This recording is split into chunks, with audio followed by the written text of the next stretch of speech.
Masih ingat Sulis? Penyanyi duetnya Haddad Alwi yang dulu sangat terkenal, sempat jadi sopir pribadi. Masih ingat Sulis?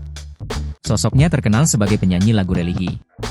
Lagu-lagu yang dinyanyikannya bersama Haddad Alwi, banyak yang sukses di industri musik tanah air.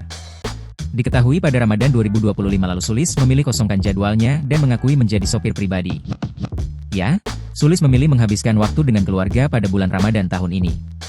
Tak mau hanya berdiam diri di rumah, Sulis pun menjadi sopir pribadi untuk suaminya, Alvin Febrian. Menurutnya, kegiatan sang suami lebih padat karena tidak hanya bekerja tapi juga aktif dalam kegiatan sosial.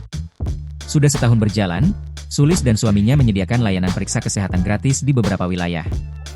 Mereka membuka layanan di Jakarta hanya ketika Car Free Day, CFD.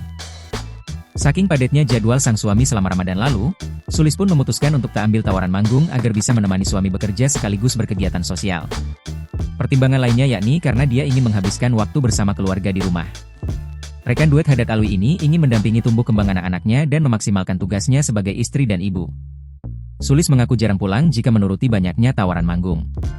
Sesukses-suksesnya dia sebagai penyanyi religi, Sulis sadar bahwa kodratnya sebagai wanita adalah mengurus suami dan anak. Urusan kerjaan, Sulis yakin rezeki suaminya sudah mencukupi mereka. Karena kan kodratnya aku perempuan bukan kodratku nyari nafkah kecuali kita single parent pasti aku kerja keras. Tapi ada suami yang sudah ditugaskan untuk kerja keras, papar pelantun ya Toibah ini.